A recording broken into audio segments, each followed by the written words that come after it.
In the vast and dusty plains of the American West, a young rancher named John Miller was trying to build a life for himself. He had come from a small town, far from the wild landscapes of the frontier. When he was a boy, he had always dreamed of having his own land, a place where he could work hard and live freely. After years of saving, he bought a small ranch, but life on the frontier wasn't as easy as he had imagined. John had never been the social type. Growing up in a quiet, somewhat strict household, he had spent most of his time working on the farm with his father. There were no large gatherings, no bustling towns full of people to meet. It was just him, his family, and the land. So when John set out to live on his own, he found himself lonely, far from any town or even other ranchers. The closest settlement was several days' ride away, and his only company was the cattle and the wild, untamed land.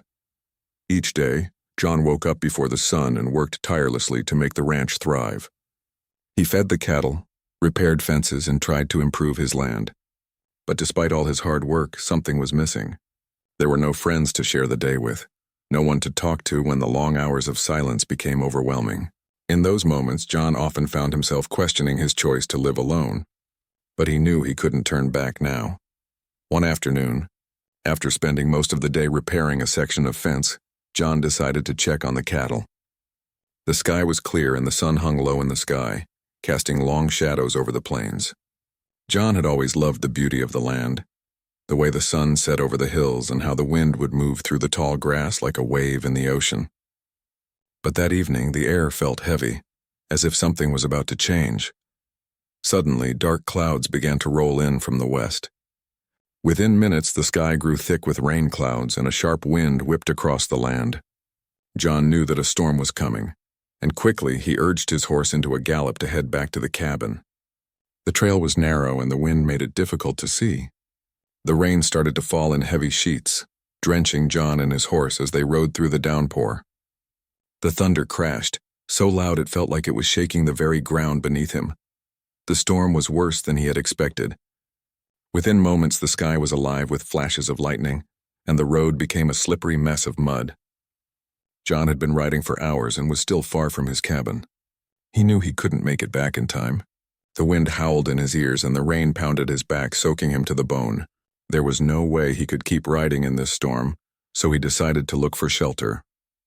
John's heart raced as he looked around for a place to take cover. The land was so vast and the storm made it impossible to see anything clearly. His mind raced, wondering where he could go. He had no choice but to trust his instincts and ride toward the shadowy outline of a valley in the distance. It was a place he had passed by a few times during his travels, but he had never given it much thought. He only hoped that it would provide the protection he desperately needed. As he rode deeper into the valley, the storm only grew more violent. The rain became a steady torrent and the wind howled through the trees. John was drenched, his clothes heavy with water, and his face stung from the cold. Just when he thought he couldn't go any further, he saw something ahead, an old cabin nestled among the trees. It was small but appeared to be sturdy, and a faint light flickered from within. He urged his horse toward the cabin, praying that someone might be there to offer him shelter. As he reached the door, he hesitated for a moment, unsure if it was safe to knock. But the storm was too fierce, and John knew he had no choice. He knocked 3 times, and after what seemed like an eternity, the door creaked open. Standing in the doorway were 2 women. The first was tall with long black hair and dark, piercing eyes. She wore a simple, worn dress, and her expression was calm yet strong. The second woman was slightly shorter with similar features, though her eyes held a gentler look.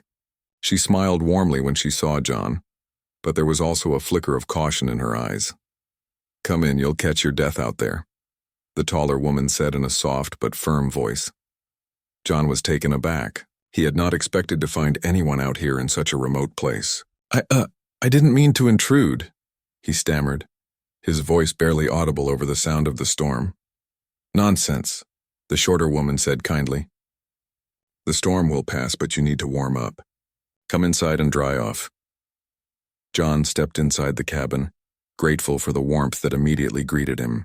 The small room was cozy, with a fire crackling in the hearth. The air smelled of wood and herbs, a sharp contrast to the cold and wet air outside. The 2 women motioned for him to sit near the fire, and John did so gratefully. "I'm Taya," said the taller woman, her voice smooth but strong. "This is my sister Sana. What brings you out here in such a storm? John hesitated, unsure of how to explain his presence. He wasn't accustomed to talking to strangers, especially not in a situation like this. I was just out checking on my cattle, he finally said. The storm came out of nowhere, and I didn't know where else to go. You were lucky to find us, Sana said, her voice soft and gentle. This is a wild place, and many don't make it through the storms. John nodded, feeling a sense of relief wash over him.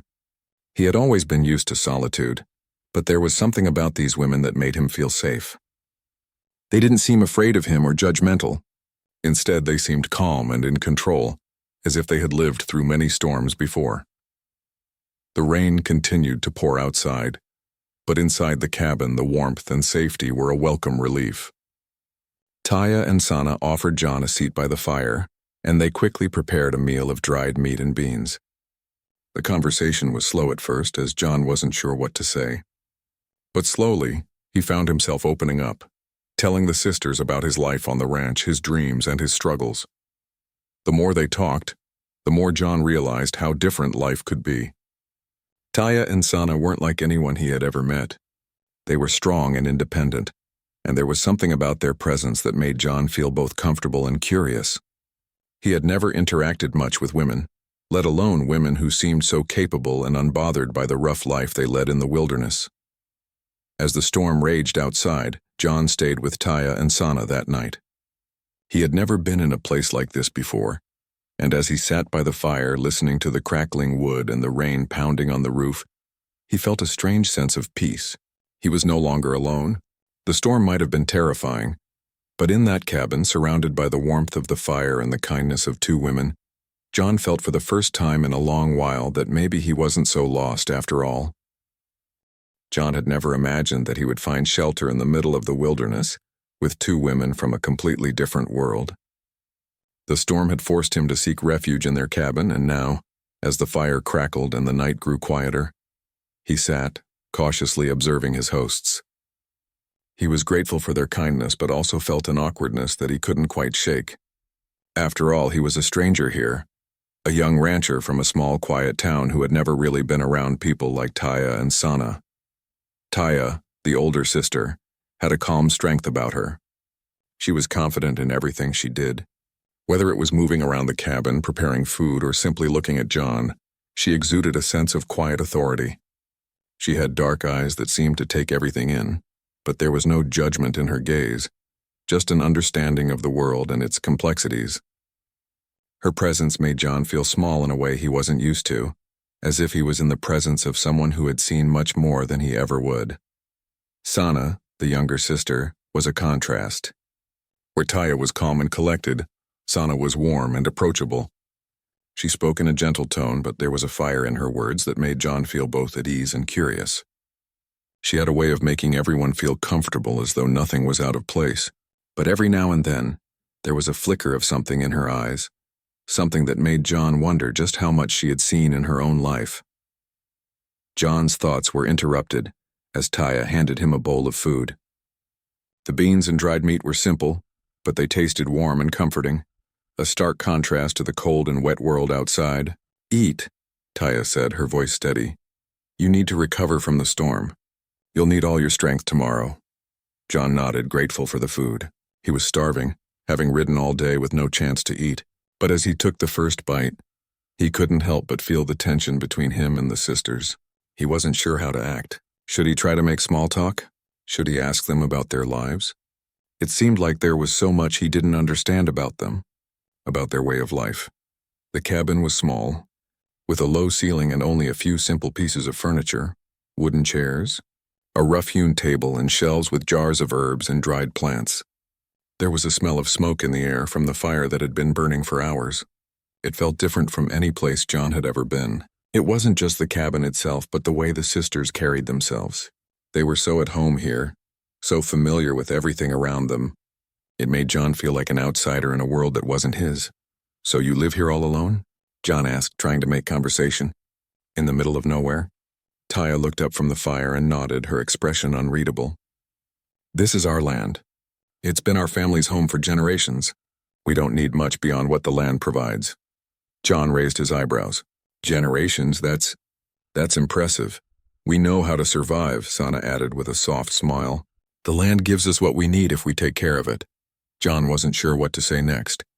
He had always been taught that hard work on the land could lead to success. But he didn't have the kind of deep connection to the land that the sisters seemed to have. For him, it was about working day in and day out, hoping the cattle would thrive and the crops would grow. But it wasn't just about survival for Taya and Sana. There was a certain reverence for the land that John could see in the way they spoke about it, in the way they lived. As the night wore on, the storm continued to rage outside, but inside the cabin, the warmth and the fire created a sense of peace. The sisters shared stories of their people, of their tribe's history, and of their struggles against the growing number of settlers who had come to claim the land. They spoke of how their ancestors had lived off the land, moving with the seasons, and how their lives had changed when outsiders began to settle in their territory. It was a world that John didn't fully understand, but he was fascinated by it. It was so different from his own life, yet there were similarities. Both worlds shaped by the land, both worlds shaped by the desire to survive. As Taya and Sana spoke, John realized how much he had taken for granted. He had grown up hearing about the civilized world, about how things were supposed to be. But here, in this cabin, in the middle of the wild, John began to see that there were other ways to live, ways that didn't fit neatly into the rules he had been taught. The sisters didn't follow the same rules of society that John had grown up with. They didn't follow the same expectations. They were free in a way that John couldn't quite grasp, but he couldn't deny that there was something appealing about it. The more they talked, the more John felt a growing sense of respect for the sisters. He had never met women like them, strong, independent, and unafraid of the harsh realities of life. Taya and Sana weren't concerned with the opinions of others, nor did they feel the need to explain themselves. They were content with their lives, and that made John feel even more out of place.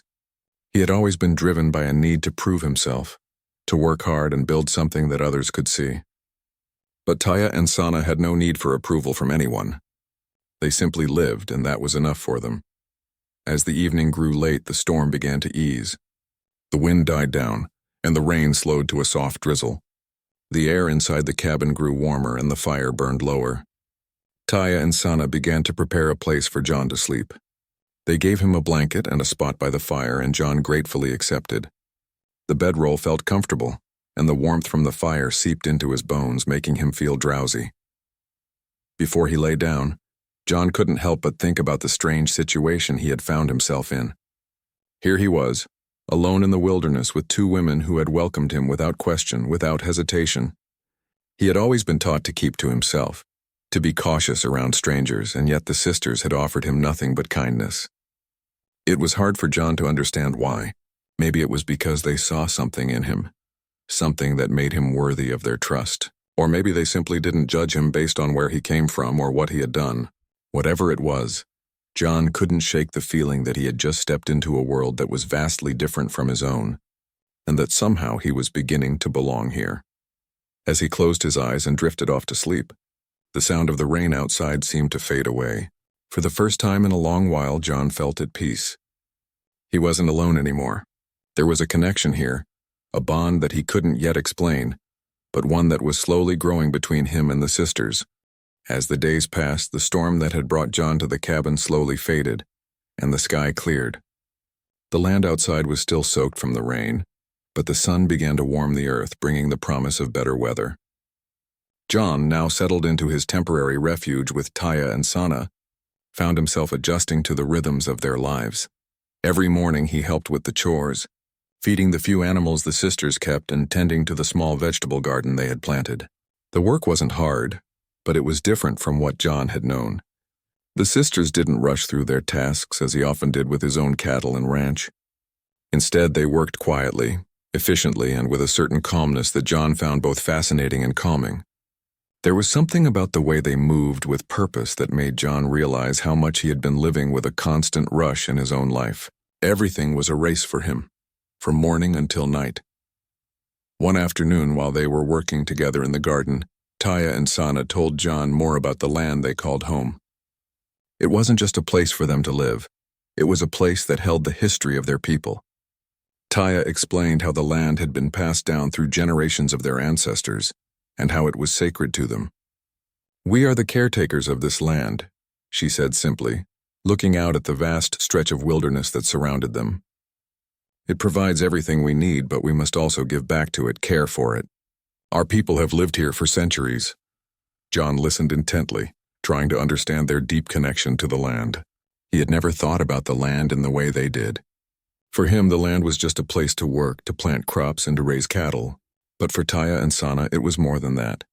It was a living part of their identity, their culture. It made John think about how he had always treated his own land, almost like a business partner.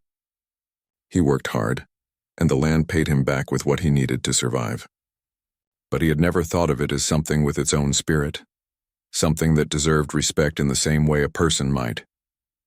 As the days turned into weeks, the bond between John and the sisters deepened. They taught him how to recognize the signs of the weather, how to track animals, and how to live off the land in a way that was much more sustainable than the way John had been doing on his own ranch.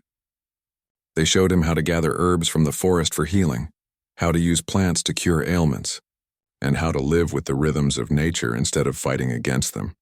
However, their peaceful life was not meant to last forever. One morning, as the three of them were sitting outside the cabin, enjoying a rare moment of quiet, a sound in the distance caught their attention. John stood up, squinting toward the horizon. It was a group of riders, 4 men on horseback moving fast across the plains. He didn't recognize them, but the way they were riding with purpose and urgency made him uneasy. Taya noticed the look on his face and stood up too. Her expression had hardened. "Trouble," she muttered under her breath. Sana, who had been sitting beside John, also stood, her posture tense. "Who are they?" John asked, his heart beginning to race. The sense of unease he felt was growing stronger. "Settlers," Taya replied, her voice calm but with a sharp edge. "And not the friendly kind." John frowned. He had heard of settlers who came into the area, hoping to claim land, but he had never encountered them himself. He had always thought that the land was open for anyone to use, but the look in Taya's eyes told him that wasn't the case. The riders were getting closer now. John could see that they weren't just passing through. They were heading straight for the cabin. He felt his heart race as he thought about the situation. He had no idea what their intentions were, but it didn't take much to guess that it wasn't going to be a friendly visit. "We should move," Sana said, her voice firm. "We can't let them find us here." John felt a sudden surge of panic. He had only just arrived in this place, and now, it seemed, he was in danger of losing the refuge the sisters had offered him.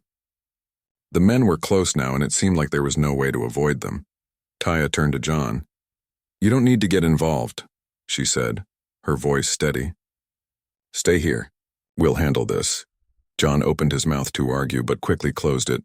He didn't want to put the sisters in danger, but he also didn't want to just sit by and do nothing. For the first time in his life, he felt torn between what he knew to be the right thing to do and his own fear of conflict. He didn't have the skills that Taya and Sana did. He wasn't used to fighting for what was his. But he wasn't sure he could stand by and let these men harm the women who had shown him so much kindness. Before he could decide what to do, the men rode up to the cabin, halting their horses just a few yards away. The leader, a tall man with a rough face and an air of authority, dismounted and approached Taya.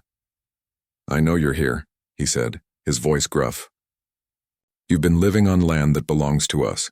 We've come to collect what's ours." John's stomach turned as he saw the way the man looked at the sisters. There was no respect in his eyes, only greed and entitlement. The words the man spoke only confirmed John's worst fears. The land the sisters had called home, their sanctuary for generations, was now under threat from people who wanted to claim it for themselves. Taya stood tall, unshaken by the man's words. "This land is not yours to take," she said firmly. "We've been here long before you ever set foot on these plains. You're trespassing." The man's eyes narrowed and he reached for the rifle on his saddle. "It doesn't matter. It's ours now, and you're going to leave or we'll make you."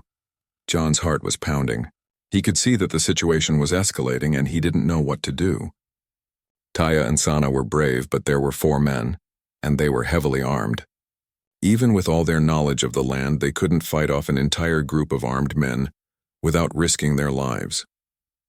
Taya and Sana exchanged a look, and for a brief moment John thought he saw something in their eyes, something like regret. But then Taya's expression hardened again and she stepped forward, not backing down. "Leave now," she said, her voice filled with authority. "Before you make a mistake." John's mind raced. He didn't know how much longer Taya and Sana could hold their ground against these men. He had to act, and quickly. He couldn't just stand by anymore. The rancher in him, the one who had fought to build a life on his own, stirred. For the first time, he understood what it meant to protect something worth fighting for. The air around the cabin grew tense as the leader of the settlers, a man named Cole, stared coldly at Taya. The three other men remained mounted on their horses, watching silently. John stood behind the sisters, feeling a knot tighten in his stomach. His instincts told him to stay out of the way, but something deep inside him had shifted. The fear he had felt earlier was still there, but it was now mixed with a surge of something else, something like determination. Taya and Sana remained calm, standing their ground despite the obvious threat posed by the armed men. John, however, couldn't just stand there and watch anymore. The thought of the land being taken from the sisters, of them losing everything they had worked for and fought for, stirred something deep within him. He couldn't let that happen, not after everything they had done for him. For the first time, John realized that he had become part of their world, not just by living in their cabin, but by sharing in their struggle, by learning from them. His life had been built around working the land alone, but now he saw that the sisters had a deeper connection to it. It wasn't just about survival. It was about belonging, about understanding the land in a way that John had never fully grasped. They weren't just caretakers, they were protectors of something much more important than just dirt and grass. They were protectors of their people's way of life, their culture, and their heritage. "Leave this land and go back to your homes," Taya said again, her voice unwavering. She didn't sound scared or angry, just calm like she had said these words 1,000 times before. "We've already told you. This land is ours. It's been passed down through our ancestors. You have no right to claim it." Cole's lips curled into a sneer. "You think we're going to listen to a couple of women?" His voice dripped with mockery. "This land is as good as ours now. Your ancestors didn't own it. They were just squatting on it. We've got the law on our side." John could feel the tension rising. He knew that these men weren't just interested in the land. They were determined to take it no matter the cost. Taya and Sana stood firm, unafraid, but John saw something in their eyes. There was no hint of the pride or defiance that had been there before. Instead, it was a deep sadness, a resigned understanding that these men wouldn't leave peacefully. John swallowed hard, his chest tight. He wanted to speak up, to do something, but he wasn't sure what to say. The sisters had handled everything with such strength and grace, but the situation was quickly spiraling out of control. John had never been one to back down from a challenge, but this was different. These weren't cattle rustlers or weather problems that he could fix with his hands. This was about something much bigger.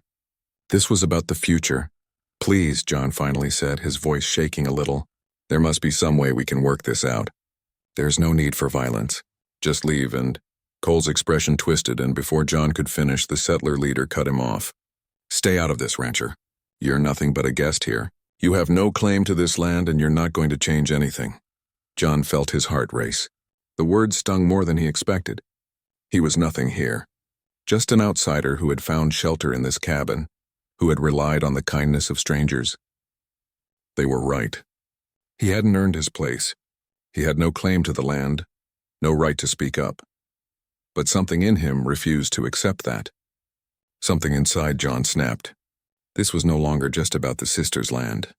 It was about his own dignity, about standing up for what was right no matter how out of place he felt. The wind picked up again, carrying with it the familiar scent of the rain-soaked earth. The storm from the other day seemed to be lingering in the air, and for a brief moment John could almost feel the connection between the land and the people who lived on it. The land wasn't just a place to survive, it was part of them, part of their history. It held memories of those who had come before them, of battles fought and lost, of triumphs and tragedies. Without thinking, John stepped forward. His voice was stronger this time, though it still trembled with uncertainty. "I'm not just some guest," he said, his voice firm. "I've learned from you, from Taya and Sana. This land is sacred and I'm not going to let you take it." Taya glanced over at him, a flicker of surprise crossing her face. For the first time since meeting him, She looked at John like she truly saw him, like he wasn't just a rancher or a stranger, but someone who had changed, someone who had found his purpose. And in that moment, John felt something shift inside him. He wasn't the same person who had arrived at their cabin, soaking wet and uncertain. He had learned from them, and now he had the strength to stand beside them, to fight for something greater than himself. The men exchanged glances, and Cole's expression grew even darker.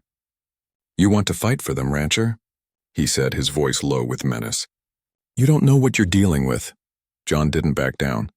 He didn't have any weapons, but he had something else, a deep sense of responsibility for the sisters and the life they had shared with him. He wasn't going to run anymore. He wasn't going to hide behind his own fear. The moment stretched on, thick with tension. But then, just as Cole was about to speak again, the sound of hooves approaching cut through the air. The men's heads turned in unison as a second group of riders appeared on the horizon. This time, a group of local ranchers, all on horseback, moving fast toward the cabin. "Who are they?"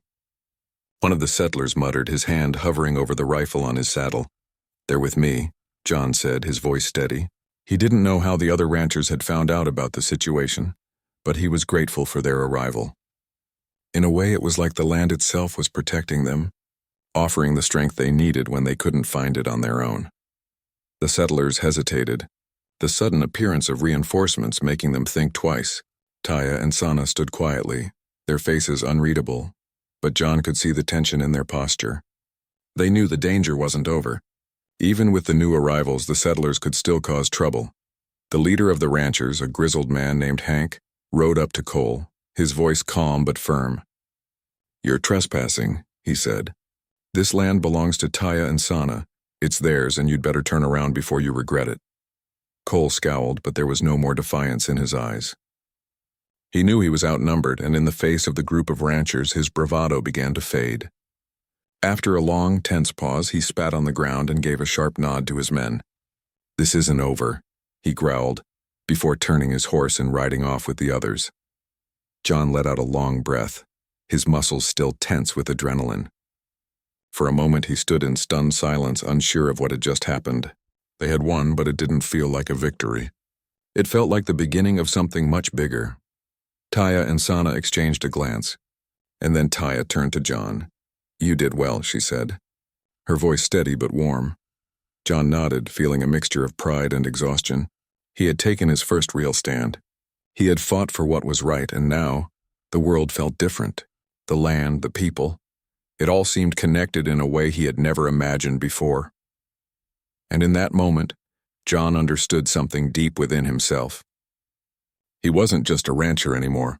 He was part of something bigger, something that stretched back through time, through the land, and into the future, and he was ready to stand and protect it. After the settlers had ridden off, the tension in the air remained for a long while. John stood by the cabin, still feeling the adrenaline coursing through him, his heart beating fast. The ranchers who had come to help had slowly started to leave, heading back to their own ranches, but not before exchanging words with Taya and Sana. The sisters had thanked them, but John could tell that they were still wary. Even though the immediate threat had passed, the danger wasn't truly over. The settlers would likely be back, more determined than ever to claim what they believed was rightfully theirs. The sky above was turning a soft shade of orange as the sun began to set, casting long shadows across the land. The day had started with so much uncertainty, but now there was a strange kind of peace in the air, though it was still fragile. John turned to Taya and Sana, who were standing just a few feet away, watching the horizon with a quiet intensity. "We won," John said softly, but the words felt hollow. It didn't feel like a victory. Not yet. Taya didn't respond right away. Instead, she glanced at him, her eyes thoughtful. "The fight's not over, John," she said, her voice steady. "This land is worth more than just a few men. If they think they can take it from us, they will keep trying." John nodded, feeling the weight of her words. He had known deep down that this would be a battle that wouldn't end with just one confrontation. But somehow, hearing it from Taya made him understand the reality of the situation in a way he hadn't before. It wasn't just about fighting for the land, it was about fighting for the future, for the very survival of a way of life that had been passed down for generations. Sana, who had been quiet throughout the exchange, finally spoke. "We've faced this before," she said softly, "and we will face it again. But we are stronger now. We've got allies and we've got each other. And that's enough." John looked at her, surprised by the quiet strength in her voice. He had always thought of Sana as the gentler of the two sisters, the one with the smile that could melt even the hardest of hearts. But now he saw something else in her, a fierce determination that matched her sister's. And for the first time, John realized just how much he had learned from them, not just about surviving in the wilderness, but about standing up for what mattered. "We have to prepare," Taya said after a pause. "This land is ours, but we can't take it for granted. If we want to keep it, we'll need to make sure we're ready for whatever comes next." John knew she was right. In the weeks that followed, he threw himself into helping the sisters prepare for whatever might come their way. They spent days fortifying the cabin, building stronger defenses and mapping out the surrounding area. John learned more about the land than he ever had before, about the hidden trails, the safest routes to travel, and the best places to hide if the settlers returned with more men. During this time, something inside John began to shift in a way he hadn't expected. He had come to the sisters as a stranger, a rancher who had known little about their way of life. But now, as he worked side by side with them, he felt like he belonged. It wasn't just the land he had come to understand. It was the people, their history, and their way of life. He wasn't just helping them defend the land. He was becoming part of it, part of their story. One evening, as they sat around the fire after a long day of work, John couldn't help but reflect on how much had changed since the day the storm had brought him to the cabin. When he had first arrived, he had been nothing more than a young, lonely rancher looking for shelter. But now he was a part of something bigger, something that mattered. The land, the sisters, the people who lived here. He had become connected to all of it in a way he had never thought possible. Taya and Sana sat with him, their faces illuminated by the flickering light of the fire.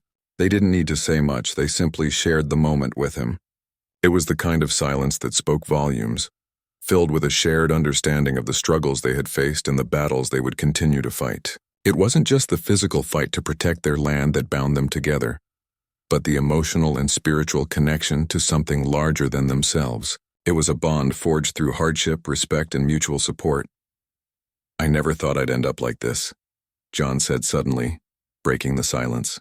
"I thought I'd always be alone, working my own land, not caring about anyone else, but now I feel like I'm part of something that matters." Taya's eyes softened as she looked at him. "You've always been part of something important, John. You just didn't see it until now." Sana smiled, her voice light but sincere. "You've always had it in you. You just needed to find the right people to show you." John felt a warmth spread through him at their words. It was as if they had known all along what he was capable of, even when he didn't see it in himself. And in that moment, John realized that he had found more than just a home with Taya and Sana. He had found a new purpose. He had found a place where he truly belonged. The days turned into weeks, and though the threat of the settlers still loomed, the sisters and John continued to strengthen their position. They worked together side by side, each day bringing them closer. John was no longer the outsider who had stumbled upon their cabin by chance. He was now an integral part of their fight to protect the land, their way of life, and the legacy of their people. As the seasons changed, so did John. He grew stronger, more confident, and more attuned to the rhythms of the land. He began to see the world not just through the lens of his own experiences, but through the eyes of the sisters, through the eyes of someone who had learned to live with the land, not just on it. The work was hard and the challenges were many, but with Taya and Sana by his side, John felt ready to face whatever the future held. And when the settlers did come again, more determined, more aggressive, John was ready. This time he didn't just stand by as a passive observer. He stood as an equal, as a partner in the fight, knowing that together, they could withstand any storm, physical or otherwise. The struggle for the land was far from over, but John knew that he had found a purpose he never could have imagined. It wasn't just about protecting the land. It was about protecting the people who had shown him the true meaning of home and the legacy they were determined to preserve. In the end, John had changed.